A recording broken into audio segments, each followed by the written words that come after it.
সত্ত্বেও যেন ও বাচ্চাটা মায়ের পেটে জন্ম নিয়েছে, মায়ের পেটে জন্ম নিয়েছে। আগে বললাম কি ইজ্জতের মালিক হলো আল্লাহ, তাই না? জিন্দা রাখনেওয়ালাও আল্লাহ। এ মুআজ্জাজ সামাইনে কিরাম, এবার মায়ের পেটে জন্ম নিল। ফিরাউন বলছে এখনো চিন্তা নাই, আজ থেকে আমি অর্ডার দিয়ে দিলাম যত বাচ্চা হবে সমস্ত বাচ্চাকে মার্ডার করে দাও, তাদের গলাকে কেটে নেওয়া হোক।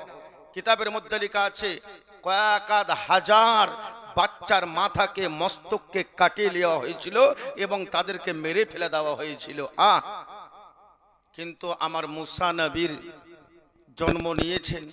যাক বাবা, খুব অল্প করে বলছি, মুসা নবী দুনিয়াতে চলে এলেন, মায়ের পেট থেকে চলে এলেন। মায়ের পেট থেকে চলে আসার পরে এবারে যেন মুসা নবীর মা, ও আমার বাবজিরা, একটা মায়ের জন্য মায়ের পেটে যখন বাচ্চা থাকে বাবা, 1 মাস নয়, 2 মাস নয়, 3 মাস নয়, 4-5 মাসের যখন হয়ে যায়, মেয়েটা যেন ভালো মন্দ কোনো খাবার যেন খেতে পারে না। মেয়েটার যদি বাবা এমন একটা জিনিস খাবার ইচ্ছা হয়েছে রে বাবা, খেতে গেলে বমি বমি ভাব হয়ে যায়, মেয়েটার যেন মাথাটা ঘুরে ওঠে আর নিজে যেন খাবার থেকে একেবারে মাহফুজ থাকে রে বাবা।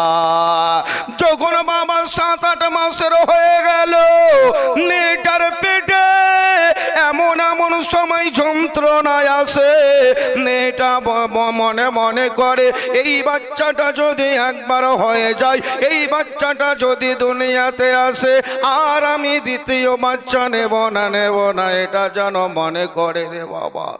যখন সন্তানটা মায়ের পেট থেকে হয়, এতটাই যন্ত্রণা, একটা মা জানে একটা সন্তান হওয়া কতটা যন্ত্রণা। মেয়েটা মনে করে এই বাচ্চাটা হয়ে গেলে আর দ্বিতীয় বাচ্চা নেব না, কিন্তু বাচ্চা যখন দুনিয়ায় এসে যায়, বাচ্চাটা যখন বাবা কান্না করে, আর বাচ্চাটাকে যখন মা যখন বুকের মধ্যে নিয়ে নেয় রে বাবা, ওই মেয়েটা বাবা 10 মাসের ব্যথাকে ভুলে গিয়ে আবার বাচ্চা নেয়। ঠিক না বেটি? তো একটা মা কত বেটার টান হবে। মুসা নবী মা চিন্তা করছে আমার বেটাটাকে যদি মেরে দেয় কি করব, এখন যদি ফেরাউন জানতে পারে তাহলে আমার বাচ্চাটার গলাকে কেটে নিবে, একদম মেরে দিবে। এক কাজ করি, আল্লাহর রাহে এই ছেলেটিকে আমি একদম ছেড়ে দিব, যাতে আমার ছেলে একটা ব্যবস্থা করব। তো কি করলো, যেটা আপনারা অনেকেই শুনেছেন বাবা, যে মুসা নবীর মা একটা সিন্দুকের মধ্যে ওই বাচ্চাটিকে ভরে নদীতে ভাসিয়ে দেবে। তো নদীতে ভাসিয়ে দিবে, তো সিন্দুকটা বাক্সটা বানাবার জন্য হযরত মুসা নবীর মা একটা মিস্ত্রির কাছে চলে গেল। মিস্ত্রির কাছে চলে যাওয়ার পরে এবার ওকে বলছে, ও ভাই মিস্ত্রি,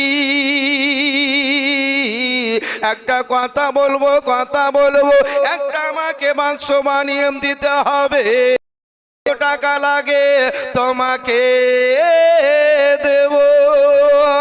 মিস্ত্রি বলল ঠিক আছে, তোমাকে 4 থেকে 5 দিন পরে দেওয়া হবে। মুসা নবীর মা যেন বলে ফেলল, না, তোমাকে 4-5 দিন পরে দিতে হবে না, এখনই তুমি বাক্সটা বানিয়ে দাও, যত টাকা লাগে আমি দেব।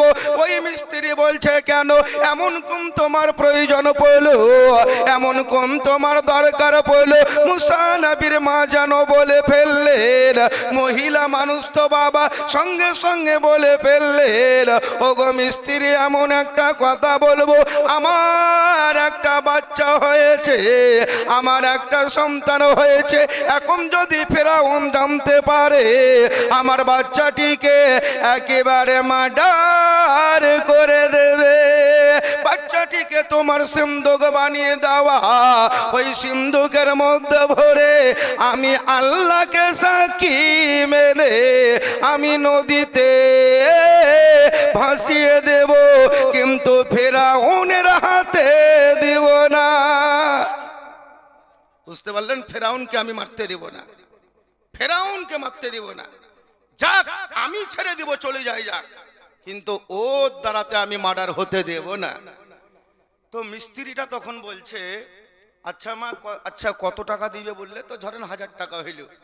তো মিস্ত্রি বলছে এক কাজ করি, ই তো মহিলা মানুষ, হ্যাঁ এক কাজ করি, আমি বাক্সটাও বানাবো, আর বাক্সটা বানাবো মেয়েটার কাছে ন্যায্য মজুরিও নিয়ে নেব, আর মজুরি নেওয়ার পরে আমি ঠিক গিয়ে কিন্তু বাদশাকে যদি বলে দিই, যদি ফেরাউনকে বলে দিই, ফেরাউনের কাছে আমি হাজারো হাজার লাখো লাখ আমি ইনাম পাবো, আর আমি সংসারে তৃপ্তি হয়ে খাবো।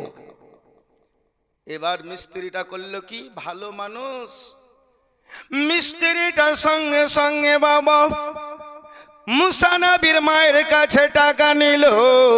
টাকা নেওয়ার পরে এক পা করে চলতে চলতে ফেরাউনের কাছে চলে গেল। ফেরাউনকে বলে, ও বাদশাহ, বাদশাহ গো, যে ছেলেটি আপনাকে ধ্বংস করবে, যে ছেলে